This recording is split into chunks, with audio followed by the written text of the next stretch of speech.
नमस्कार friend, geographical indication of goods registration and protection act 1999 के first lecture में आप सभी का स्वागत है। इसको आप हिंदी में कह सकते हैं कि वस्तुओं का भौगोलिक संकेत। जैसे मान लीजिए बासमती चावल है, तो बासमती चावल कहाँ से आया है ये उसका इंडिकेशन देना, यानी भौगोलिक, यानी जो उसकी जो एक ज्योग्राफी है कि ये कहाँ बन के आया है उसकी जानकारी देना, उसकी इंडिकेशन या संकेत देना, ये जो एक्ट है उस तरह की चीज़ों से डील करता है। अब ये जो इंडिकेशन होता है ये मदद करता है प्रोड्यूसर को और कस्टमर को। इस एक्ट की सेक्शन जो है वो 1 to 87 है, यानी कि 87 इसकी सेक्शन है और जो इसमें चैप्टर है वो है 9। भारत के राष्ट्रपति की सहमति मिले से 30 दिसंबर 1999 यानी 30 दिसंबर 1999 कम इनटू फोर्स, यानी इसे लागू किया गया 15/9/2003 को, और इसको एक्सटेंड किया गया है होल ऑफ इंडिया में, यानी पूरे भारतवर्ष में ये लागू है विदाउट एनी रिजर्वेशन कि भाई यहाँ लागू नहीं होगा या यहाँ लागू नहीं होगा। और इस एक्ट का जो प्राइमरी टारगेट है वो है registration and protection of GI यानी ज्योग्राफिकल इंडिकेशन। और इससे पहले कि हम फर्दर मूव करें, इसकी एक छोटी सी उदाहरण मैं आपको देना चाहता हूं कि है क्या। मध्य प्रदेश के झाबुआ डिस्ट्रिक्ट में एक मुर्गा पाया जाता है जिसे कड़कनाथ कहा जाता है। उसके पास भी ज्योग्राफिकल इंडिकेशन टैग है, यानी उसको भी आइडेंटिफाई किया गया है। और उसकी खासियत यह है कि वो काले रंग का मुर्गा है और उसका जो अंडा है वो भी काले रंग का है, और उसका जो मांस या मीट है उसमें जो प्रोटीन है वो ज़्यादा है, फैट कम है, और मार्केट में जो उसका रेट है वो साधारण मुर्गे की अपेक्षा ज़्यादा है। अब ये जो है सिर्फ भारतवर्ष में पाया जाता है, और भारतवर्ष में भी मध्य प्रदेश में, और मध्य प्रदेश में झाबुआ डिस्ट्रिक्ट। अब मान लीजिए कि अगर इसका जीआई या जियोग्राफिकल इंडिकेशन टैग ना हो, है ना, इसको मान्यता ना हो, तो क्या होगा, तो राजस्थान वाला से ले जाएगा या बाहर की दूसरी कंट्री वाले ले जाएंगे, और वो क्या करेंगे, वो अपने वहाँ उसकी ब्रीडिंग शुरू कर देंगे। और बाद में हो सकता है कि वो ये कहें कि भाई देखो ये तो हमारी कंट्री में होता है तो हम इसका जीआई टैग लेंगे, और उस सिचुएशन में लॉस किसे होगा, भारत को, क्योंकि भारत ने उस सिचुएशन में जीआई टैग तो होगा नहीं उसके पास, तो दूसरा देश जो है वो जीआई टैग ले लेगा। और अगर वो जीआई टैग ले लेता है और बाद में आप ये कहें कि भाई ये तो हमारी नस्ल है, आपने कैसे इसको जीआई टैग घोषित कर दिया, तो फिर आपको कोर्ट जाना पड़ेगा, कोर्ट में फाइटिंग करनी पड़ेगी, फिर पता नहीं कितने टाइम बाद उसका निपटारा होगा, तब जाके आपको वो चीज़ वापस में मिलेगी। तो ये जो ज्योग्राफिकल इंडिकेशन का कंसेप्ट है वेस्टर्न वर्ल्ड का, यहाँ से भी वो दूसरों की प्रॉपर्टी को भी एक्वायर कर सकते हैं, और जो अपनी प्रॉपर्टी है वो तो उसको आइडेंटिफाई करेंगे ही करेंगे कि भाई ये हमारे भूभाग पर होती है, तो हमें इसका बेनिफिट मिलना चाहिए, और कस्टमर को ये पता चलना चाहिए कि भाई ये वहाँ से आया है। ठीक है, तो ये एक तरीका है इंटेलेक्चुअल प्रॉपर्टी को जनरेट करने का, प्रोटेक्ट करने का। और कुछ केसेस में ऐसा भी कि जो दूसरे देशों को नहीं पता है या उतने अवेयर नहीं है, उनकी प्रॉपर्टीज को हड़प कर लेने का। जहां तक बात है दोस्तों इस एक्ट की, तो इस एक्ट की सेक्शन 2E में जो डिफाइन किया गया है कि ज्योग्राफिकल इंडिकेशन क्या होगा, जिसमें कि कहा गया है कि गुड्स या वस्तुओं के रिलेशन में कुछ ऐसा इंडिकेशन या संकेत जो कि गुड्स को आइडेंटिफाई करे, वो किस तरह से,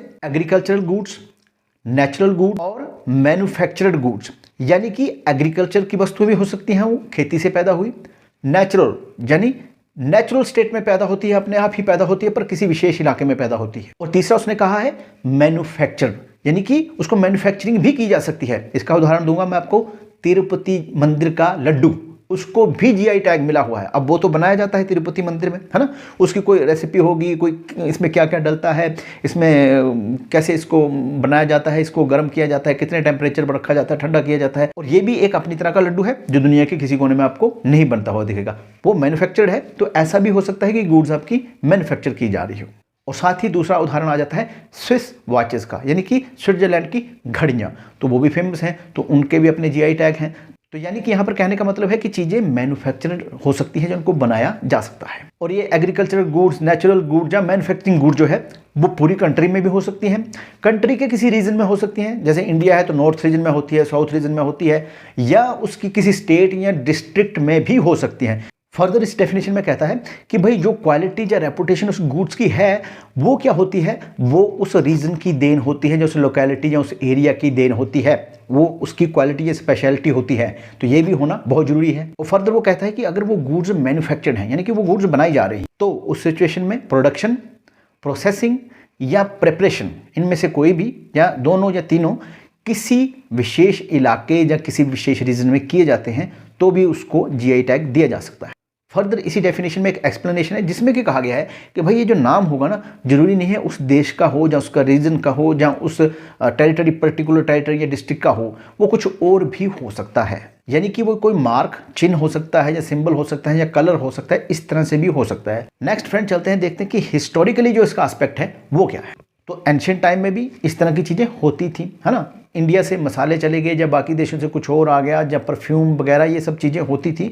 हाँ, सिस्टम जो था वो वैसा नहीं था जैसा आज आप देख रहे हैं। अगर हम जीआई के आधुनिक कंसेप्ट या इसका जो एक विचार है उसको देखें तो उसकी शुरुआत हम कह सकते हैं कि फ्रांस में हुई, और ये हुई 1824 में, जब फ्रांस की लेजिस्लेचर ने एक कानून बनाया जो कि प्रोटेक्शन ऑफ वाइन से रिलेटेड था, और उसमें जीआई प्रोटेक्शन की बात की गई कि भाई इसको हम प्रोटेक्शन दें क्योंकि इसकी जो नकल है, जो इमिटेशन बहुत हो रहा है, जिससे कि इसके जो असली ओरिजिनेटर हैं जो इसको पैदा करते हैं उनको नुकसान हो रहा है। और फिर देखिए जो पेरिस कन्वेंशन हुई उनमें भी थोड़ा बहुत इसकी बात की गई, और पेरिस कन्वेंशन डेफिनेटली, पेरिस जो है वो फ्रांस में ही है, तो वहाँ से ही शुरुआत हुई और वहाँ ही पेरिस कन्वेंशन हुई, जिसको इंटरनेशनली थोड़ा बहुत इन्होंने इम्प्लीमेंटेशन करने की कोशिश की। नेक्स्ट है friend geographical indication in India. तो 1999 का जो एक्ट है हमारा जीआई का, इससे पहले कोई स्पेसिफिक लॉ नहीं था जीआई का हमारे पास। ट्रेडमार्क जो एक्ट था उसमें इसका मेंशन किया गया था, पर वो कंप्रीहेंसिव या कंप्लीट नहीं था। पर इसका ज़्यादा जो प्रभाव देखने को मिला वो ट्रिप्स एग्रीमेंट पे देखने को मिला, जिसकी की एक प्रोविजन थी जो कि मजबूर करती थी कि आपको इससे लेकर एक कंप्रीहेंसिव लॉ बनाना पड़ेगा। उसका एग्जांपल मैं आपको देता हूं। जैसे मान लीजिए हमारे देश में एक बासमती चावल होता है और हमारे पास जीआई को लेकर कोई लॉ नहीं है। जब लॉ नहीं होगा तो प्रोटेक्शन की बात भी कहां से आएगी। तो हम क्या करते हैं, उसको एक्सपोर्ट करते हैं बाहर। अब बाहर वाले देशों ने वही चीज़ अपने वहाँ उगानी शुरू कर दी और उन्होंने जीआई ले लिया उसका। अब हम यहाँ पर कह रहे हैं कि भाई ये तो आपने हमसे खरीदी और वहाँ पैदा करके हमें ही आप बेवकूफ़ बना रहे हो। इसके ओरिजिनेटर तो हम हैं, ये तो हमने पैदा की है और हमने आपको दी, और आप हमें या बेवकूफ़ बना रहे हो। तो इस पे जो ट्रिप्स एग्रीमेंट था वो ये कहता था कि अगर आपने अपनी कंट्री में जीआई प्रोटेक्शन नहीं दी अपने प्रोडक्ट को, तो वो दूसरे देश में भी प्रोटेक्शन उसको नहीं मिलेगी। परंतु बाकी देशों की जो वस्तुएं आपके देश में आएंगी उन सबको प्रोटेक्शन आपको देनी पड़ेगी, आप उसको वायलेट नहीं कर सकते। यानी कि अगर आपने अपने प्रोडक्ट को जीआई प्रोटेक्शन नहीं दी है, उसको बाहर भेजते हो, तो उसको कोई प्रोटेक्शन नहीं है। क्यों? क्योंकि वो कहेंगे कि भाई आपने अपनी कंट्री में ही इसके लिए लॉ नहीं बनाया है, तो हम क्यों प्रोटेक्ट करें। पर उनकी कंट्री की वस्तुएं यहाँ पर आएंगी तो हमें प्रोटेक्शन देनी पड़ेगी। क्यों? क्योंकि उन्होंने अपनी कंट्री में उसको प्रोटेक्ट किया गया है। तो इसने कंपेल किया ये कानून बनाने के लिए, जिसको कि geographical indication act of goods 1999 कहा गया है। तो ये इसलिए करना पड़ा क्योंकि हमारी वस्तुओं को वहाँ पर प्रोटेक्शन नहीं मिलनी थी और उनकी वस्तुओं को यहाँ पर प्रोटेक्शन मिल जानी थी। तो हमारा एक्सप्लॉयटेशन या शोषण जो था वो हमारा होना था, ना कि उनका। नेक्स्ट चलते हैं दोस्तों, international law and GI protection. तो इंटरनेशनल लॉ पर जैसे कि मैंने आपको कहा था कि पेरिस कन्वेंशन जो थी 1883 की, उसमें ज्योग्राफिकल इंडिकेशन की बात इनडायरेक्टली कुछ थोड़े रूप में की गई थी, जिसमें कि ये कहा गया था कि इस कन्वेंशन की जो मेंबर स्टेट हैं वो रिस्पेक्ट करेंगी अगर इस कन्वेंशन के अंडर कोई कंट्री जीआई प्रोटेक्शन मांगता है तो, यानी कि उसकी जीआई प्रोटेक्शन जो है उसको रिस्पेक्ट करेंगे आप। और इस कन्वेंशन के जो मेंबर थे वो आपस में ये भी एग्री कर गए कि अगर इस कन्वेंशन के अंडर किसी तरह का कोई फॉल्स प्रोडक्ट या गुड्स या इंडिकेशन यूज कर रहा है तो उसके खिलाफ भी कार्रवाई की जाएगी। इस कन्वेंशन की एक अमेंडमेंट जो कि 1958 में की गई थी, उसमें जीआई या ज्योग्राफिकल इंडिकेशन जो थी उसमें कुछ बदलाव महत्वपूर्ण किए गए थे।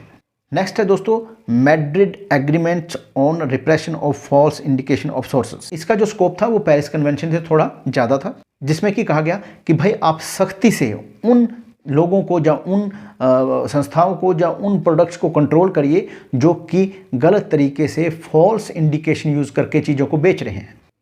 और इसमें कहा गया कि कंज्यूमर जो है उसके हितों का ध्यान रखा जाए, उसको किसी तरह का धोखा ना हो गुड्स को लेकर, या किसी तरह का कोई डिसीविंग ना हो, और साथ में जो कस्टम अथॉरिटीज़ होती हैं उनको पावर दी जाए ज़्यादा से ज़्यादा, ताकि वो जो मटेरियल है उसको सीज कर सकें। नेक्स्ट है फ्रेंड, लिस्बन एग्रीमेंट, जिसमें कि जीआई के जो टाइटल्स या नेम होते हैं उनकी प्रोटेक्शन की बात की गई और इनको इंटरनेशनली रजिस्ट्रेशन करने की भी बात कही गई। ऐसा माना जाता है कि ये बहुत सीरियस अटेम्प्ट थी जीआई को प्रोटेक्ट करने की और रजिस्ट्रेशन करने की। और साथ ही साथ इसमें यह बात भी कही कि अगर एक बार किसी जीआई को एक कंट्री में प्रोटेक्शन मिल जाती है तो दूसरी कंट्री की ये जिम्मेदारी या रिस्पॉन्सिबिलिटी हो जाती है कि वो उस प्रोटेक्शन का सम्मान करे।